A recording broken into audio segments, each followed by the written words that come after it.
What is international business diplomacy? Well, quite recently, at the University of the District of Columbia, we had a global awareness forum, and we invited a very distinguished and knowledgeable guest, lecturer, and he spoke very eloquently about international business, diplomacy, with a focus on the Republic of Trinidad and Tobago. It was a very interesting and exciting presentation. And you need to know what international business diplomacy is. So stay tuned.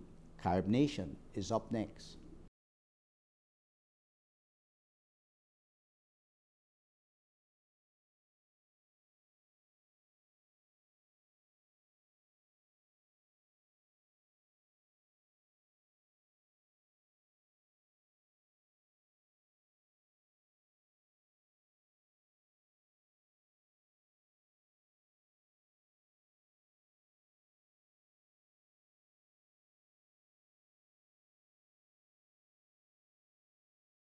International business diplomacy.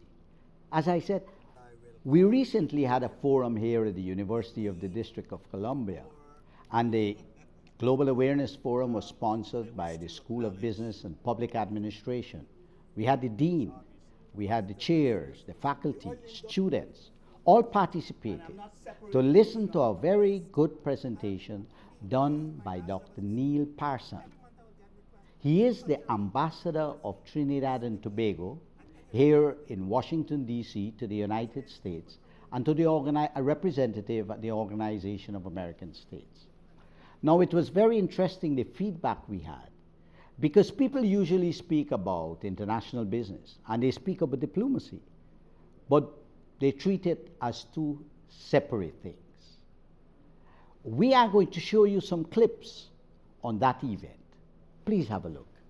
Over 106 years ago, we discovered oil. Our oil industry in Trinidad and Tobago is older than the energy industries of Libya, Iraq, Iran, Venezuela, the United States, Canada. When you drill for oil, for those of you who understand the industry, oil is caught between layers of strata of earth. As you drill, gas is normally capped at the top of these lakes of oil. When you drill for the oil, gas would shoot up. And for many years, many countries had no idea what to do with this gas, and they would burn it, literally flare it. We were one of the first countries in the world to monetize gas. We put a monetary value on that gas shooting up and began to use natural gas in many forms. In 2005, Trinidad and Tobago, my small country, was supplying the eastern seaboard of the United States with 76% of their LNG requirements. 76%. We have been able to take our natural gas and get into an industry that we call specialty chemicals. We have become the world's largest exporter of urea. We are the world's largest exporter of methanol, and we are the world's largest exporter of ammonia, all from natural gas. And these three chemicals are used for the basis of light manufacturing industries. Almost every single thing in this room uses some form of ammonia or urea anhydride. The fibers in the carpet, the resins on that table, the coating on the hard plastics, they use these specialty chemicals. I'm wondering how do we come to grips with that question of national security in our relationship to the United States, one, and of course our geopolitical location in terms of ALBA and what has been happening in ALBA recently. Trinidad and Tobago, we are part of a household in a gated community, and that gated community, we are neighbors with Venezuela and everybody else. We share long, cordial relations with Venezuela. We share long, cordial diplomatic relations with Cuba, like most of our Caribbean brothers and sisters. And I believe, and our government believes, that any forum that is created to allow open dialogue should be encouraged and not discouraged. And it's not meant to be disruptive or disequilibrative to any other multilateral body by having this engagement with them. Ladies and gentlemen, things are not what they used to be. I think that's clear. Yesterday was guaranteed. Today is in progress. Tomorrow is uncertain. We live in an imperfect world, and we often seek perfect solutions. And while we sit down and we, look for these perfect solutions, and we debate, and we refine our resolutions and so on in a multilateral environment, more and more people are starving. Social inequality gaps are widening. Our climate is deteriorating, and tomorrow is becoming ever much more uncertain. All these challenges are not mutually exclusive of each other, and the solutions we have to find as leaders, scholars, academics, businessmen, the solutions must be all-inclusive, and one solution has to fit the cap to solve these problems as we proceed. Dr. Parsan, Ambassador, welcome to Carib Nation. Thank you, Mr. Tennessee. Once again, it's a pleasure to be here. We are very, very happy to have you. Now, you made a presentation that we had a great feedback from both the student, the faculty, and the staff here at the university on international business diplomacy. Can you explain to us what is international business diplomacy? Well, if I'm to break it up into individual words, into its requisite components, international means beyond our borders, beyond our nation of Trinidad and Tobago.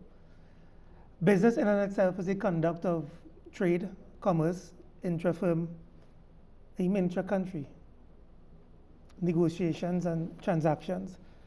Diplomacy in and of itself is how do we be impactful, effective, efficient, non-violent, non-confrontational in the conduct of the way we conduct relationship management. So if you sort of coalesce all those terms, in my respectful view, international business diplomacy, it's about the conduct of business, trade, commerce, intra-regionally, inter-country, amongst hemispheres, using business as a diplomatic tool. There's a reciprocity in this arrangement, however. Business, in my view, is reciprocal movement of goods, services, people that redounds to the benefit of their own citizenry. And it's not about me buying from you only. It's about what do you have to sell and what can I do for you in the conduct of that transaction. So I've been using that sort of model during my tenure here as ambassador to look at foreign direct investment opportunities for Trinidad and Tobago. And likewise, what does Trinidad and Tobago need from the international business community? And what can we sell them? So are you saying that you're not just a cocktail ambassador? Because people's perception of an ambassador is you do the cocktail circuit and you network and all that. But it seems to me you're saying the world has been changing and that you also have to do business. Sure. Having come here as ambassador, my mandate was pretty clear. And Trinidad and Tobago, we're on a very clear diversificative platform and strategy to take our country forward beyond the requisite non-renewable energy resource that we have, oil and gas. We are grateful for it. It has made us into a very prosperous, wonderful country in 50 years since our independence. But surely one would want to look beyond that to see what can we do beyond the resources that we have, using intellectual capital, which is abundant in our country, leveraging opportunities that are available on the global scenario. Can we detain there a bit, even though I agree with you that you're trying to diversify. Sure. But I'd like our audience to know a bit about your oil and gas industry and how you've used it intelligently. And another thing, I read in a presentation you did that you do use some of your oil revenues for a special fund. Can you tell us a bit about Sure. that? Trinidad and Tobago's oil industry, or energy industry, let me be specific, a bit more generic, our energy industry is over 106, 107 years old. I'm very proud to say our energy industry is older than that of the energy industries of Venezuela, Libya, Iran, Iraq, United States, Canada. And we have really begun after the 1970s into the 80s to go beyond the traditional oil industry. For those who understand the industry, oil being caught in stratas of earth, when you drill, gas would come up. We have mastered the art of monetizing that gas, putting a monetary value and quantifying that monetary value and commoditizing it on the international markets. Having said that, we have evolved from an oil-based economy to a gas-based economy today. Many don't know, but let me say it. As of 2005, Trinidad and Tobago, we supplied close to 76% of the natural gas requirements consumed on the eastern seaboard of the United States. As of today, it's about just under 30% because of changing consumptive patterns here in the United States and our ability to seek non-traditional markets for the purchase of our gas. And beyond those traditional sources of oil and gas, we have also been looking at downstream energy. The evolution into downstream energy would suggest the production of specialty chemicals such as ammonia, urea, methanol. We are amongst the largest exporters in the world of urea, ammonia, and methanol. And we have also been looking at specialty chemicals in terms of urea and anhydride polyolefins that feeds into concentric circles of light manufacturing industries, downstream energy. And you have light manufacturing? We have many light manufacturing industries, and we are looking as part of our diversification strategy going forward is getting into these concentric circles of light manufacturing industries in and around downstream energy. So surely, as part of my mandate, I've been going around looking for these opportunities and feeding possible sources of investorship back to Trinidad and Tobago. And that's in a nutshell in terms of energy. As part of our diversification strategy, we are also looking at alternate sources of energy. Solar, we are in the tropics. We have abundant sun. We are looking at wind. We have the government recently announced in their September 2011 budget about commissioning a national wind study to look at the feasibility. And there are several ancillary support services for the energy sector that we can still capitalize on as a model for development. And you would be able to supply energy beyond the borders of Trinidad and Tobago? Therein lies the capacity. We have a tremendous processing capacity for oil. We have a tremendous distribution capacity for energy. You know, we have been speaking of an Eastern Caribbean pipeline that's been operationalized as we speak, that goes from Trinidad to Tobago, and we've been speaking of taking these energy channels up to Barbados and other members of the OECS group of nations. And we look forward to the completion of that exercise, and it will be logical, surely beyond non-renewable sources of energy, oil and gas, to look at alternate sources of energy to put on that grid and subsequently distribute to our neighbors and for domestic and industrial consumption. So these are some of the areas we have enjoyed some successes in as far as energy is concerned. I also am aware that Trinidad and Tobago has a well-developed industrial estate, Point Lisa's industrial estate. Can you? I had the good fortune of accompanying Dr. Fidel Castro once, looking at it, and he was mesmerized looking at this development. And many people in the Caribbean and Latin America who have been there are very impressed. What is it about that Point Lisa's industrial estate? What is it you do there, and how do you use gas to industrialize, and what kind of investment levels we're talking about? Well, Point Lisa's industrial estate is one of 6 major industrial estates we have on the island. And I know there have been plans, and they're in train to develop satellite industrial estates across the island, including Tobago. Including Tobago. Point Lisa's in itself really represents where the industrial estate concept was birthed. And there are many reasons for it. One, the supply of energy into the industrial estate was readily available via distribution mechanisms from the various oil fields. Two, there's a deep water facility there that is really and truly what I would consider to be a port, but can be positioned as the industrial gateway to the Americas. You know, Trinidad location, we are 7 miles off the coast of South America, and we're the southernmost island in the Caribbean chain, but the northernmost island of South America. So China, Africa, other countries, Europe can bring goods, logically, keep it in containers there, and then transshipment. The concept would be, you know, transatlantic into Trinidad and Tobago, given we are located. It's a natural satellite distribution hub for all of South America. And likewise, we feed CARICOM in terms of transport of goods and services. And naturally, North America. The industrial estate itself, one, given the fairly low cost of energy, we supply natural gas to that estate and to most investors at a cost of $1.70 USD per MMBTU. Very reasonably priced. There's ample acreage in terms of space, and the way it's gridded and the way it's laid out, it's almost logical. We have methanol, we have LNG facilities, and we have many other facilities that There's an iron ore. There's iron ore. There was what An evolved Indian from ISCOT company. into ISPAT into Mittal. Yeah. And, you know, many industries whose heartbeat really depends on the supply of energy coming from energy are probably very appropriately arranged on the industrial estate. Now I know you're organizing a big mission Sure. to Trinidad and Tobago, and there has been some talk about the Tamana Intech Park. Can you tell us a bit about that? Sure. Let me take the former first. Trinidad and Tobago, we have developed a very good reputation in terms of having an investment week every year. Last year we had it in June.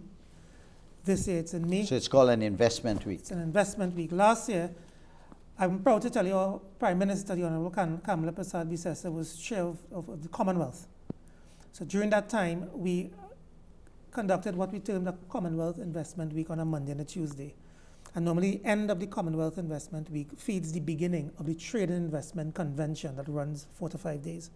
The purpose of it really is to share with our neighbors, Latin America, the Caribbean, our Commonwealth brothers and sisters, opportunities to bring together exhibitors, buyers, consumers, lectures, networking, second to none in the Caribbean, during that period. So that would be an example of international business diplomacy. You because stole the words right out of there. That is international business diplomacy in motion.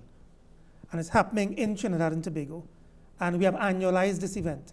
So you have all your embassies all over the world mobilized, and Absolutely. mobilizing all the ambassadors, mobilizing. on this. Absolutely. I'll be taking a very large delegation here from the United States, Congratulations. including the business community, individual investors, government officials, down to Trinidad to be part and part. Now, this in terms of investment. exports, the United States is your largest market. Is that correct? Yes. But if we remove the energy component, it Yeah. becomes CARICOM, You mean the Caribbean? the Caribbean. It You, becomes you CARICOM in terms of- actually have a big market. in the- it's our second and what do largest you, major when you trading say partner. CARICOM, which countries are you referring to? Well, we do a lot of trade with Jamaica, Barbados, Antigua, Barbuda, St. Vincent and Grenadines, Grenada, Guyana. There's a fair amount of trade between these Caribbean islands, but it's a bit of a skew because we really need to extricate energy to appreciate the true value of the distribution of the type of goods and services we trade. Because, to our you know, neighbors. we always saw Trinidad and Tobago as a leader in the English-speaking Caribbean area. We also know that Trinidad and Tobago, as part of that area, has relations with Cuba, with Dominican Republic, with Haiti. Sure. So I was wondering whether your markets have been moving. I know your private sector is very dynamic. They are globalized. Can you tell us a bit about your private sector in Trinidad and Tobago, the kind of vision they have? Because I think in many of the countries I've traveled in the Caribbean, I've never found a private sector like the one in Trinidad so dynamic and so global thinking. What is it about this private sector that makes them I so think dynamic? that's a very good question, and I am very proud of our private sector. I've been part of it for many years back in Trinidad and Tobago. You were in the private sector I was, also, surely. and academia. And Correct. And I deal with them almost on a daily basis from the embassy here in Washington. The private sector, they are global thinkers. They are entrepreneurial in dispensation, and they're very active in terms of having public-private sector partnerships going. They are the engine of our economy. They are, because one needs to understand every single resource in earth, our soil, belongs to every citizen of Trinidad and Tobago. But one would have thought, like Venezuela, that if you have oil, and a lot of these oil countries, somehow the state stifles the private sector. How did your private sector emerge in spite of that fact? That's an excellent question, and the reason for that is when government begins to look at opportunities for extracting resources, be it oil, be it gas, be it other, the ancillary support services to support the core of our industrialization process came from the private sector. I mean the downstream. Downstream, but ancillary, so all the concentric support services required for the sustainability of a viable economy came from the private sector that fed government many years ago, and that relationship was maintained over time, if not incentivized. And there is a very good ambience where government sits with the private sector, understands the factors that are required for incentivization and sustainability of a PPP, public-private partnership arrangement, in many projects: health, education, energy, regional and global trade, and they are part and parcel of And it. you have had several changes of government because Sure. you have a liberal democratic Sure. system. And the private sector has been able to maintain a healthy relationship with whichever government is there. Is that correct? What's the secret of that? That's a valuable point, and it's what I would term two of our main competitive advantages as a country. Trinidad and Tobago has had 10. Over the last 10 years, we have had 4 general elections. Let me repeat that. In a decade, we have had 4 general elections. With different political parties. It changes as we evolved. Yeah. And not once was our revenue generation capacity compromised. That in and itself is highly suggestive of macroeconomic stability. You remind me of Mexico, because each time a Mexican election come up, the Federal Reserve in the United States trying to raise a couple $2 billion to hold them through for the next election. This is very good news. But there's something about your private sector that's very dynamic, but also equally, from what I have researched and what I know as a fact traveling to your country, is that you have a very sophisticated workforce. Tell us a bit about our workforce and how you were able to have that workforce, because the kind of products you're talking about and production system requires a lot of skills, multiple skills. Our education and our education model is something I'm extremely proud of. And in fact, I have been asked by many countries and many of my colleagues here, ambassadorial colleagues in Washington, Ambassador, how did you guys do it as far as your education model is concerned? We have universal education from early childhood care to tertiary level. And we have a very vibrant T&D, training and development component, intra-company and intra-workforce. Intra-company? Intra-company, I'm very interested in that. What do you mean by that? It means if I'm working for an insurance company, if I'm working for a manufacturer, there is a general spirit of the CEO and the management getting involved in elevating the training and development component to really optimally operationalize the capacity of that particular sector. And that is done in cooperation with your universities, with your technical colleges. Exactly. And the governments are usually supportive. We have a GATE program. The government matches studying grants and so on to the point where it's almost free tertiary education in many instances. So it is. So professional development is very important for your companies. It's critical for the sustainability. And they invest in that. They understand. It's an investment. Is that why you're able to retain a workforce? We are able to retain it, but statistically we are also able to allow it to evolve in the context of that particular sector as at today. It may change in 10 years, but it's evolutionary in process to become revolutionary to contribute to where we are. But in spite of all that, you have high rates of your educated people leaving the country. Why is it with all that dynamism you've not been able to hold them back? What is it? Well, I think that is very, very much tantamount to the epitome of our democracy. People are free to leave, and people always look for greener pastures. Believe me, here sitting here as ambassador, I have also many looking to go back home. And in many instances, we must do a study. We must understand what we term a brain drain. Has it really become a brain gain for us? Like India. Like India. Like Mexico. Like Israel. Israel. Right now they have said that Mexicans are going back to Mexico and the immigration like Nigeria. Nigeria. So the question is it a net brain drain? Is it really? Let's say a guy leaves with a bachelor's and he goes back out there, studies, gets his master's, gets his PhD, and has 15 years of experience under his belt, and he returns. So you're saying there's no track of that? No research track of that? Historically, that has been the trend in the 80s. Okay. And it'll be very interesting to see where we're at today in 2012. My personal view is that the net effect is a brain gain for us. So what is your vision and your hope and your expectation? You're a very young guy, and you're from Trinidad and Tobago. You're in the leadership of the country. You're in the highest leadership to be the ambassador here in Washington. Where do you see your country is going in the future, let's say next 10, 25 years? I see Trinidad and Tobago, at the risk of being overtly self-aggrandizing and egotistical, I'm not. Trinidad and Tobago, we are natural leaders. And I think we have to understand our role, first of all, as a country, as an independent country. We celebrate 50 years this year. What does the next decade bring for us? Where do we want to be? We want to be a geopolitical influence in the region. We want to be an economic influence in the region. We want to be cultural ambassadors for others to follow in terms of we have a very rich, we are the epitome of diversity as a nation. And I'm proud to say that ethnically, religiously, culturally, culinarily, and every other you could think of. And I think these are assets that is leverageable in time to come. Surely what we want to do is position ourselves as an influencer, positive one so, for the region, and become a player in the global market of energy and energy skill set, and be able to teach others what we have been able to teach ourselves over the last 100 years as far as leveraging the assets of oil and gas is concerned. That's where we want to be. So, Ambassador, you are clear that even though your country is a small island state, that you will survive, not only survive, but you will successfully navigate this competitive global economy. Mr. Nehru, my ability to project is as robust as the assumptions I make.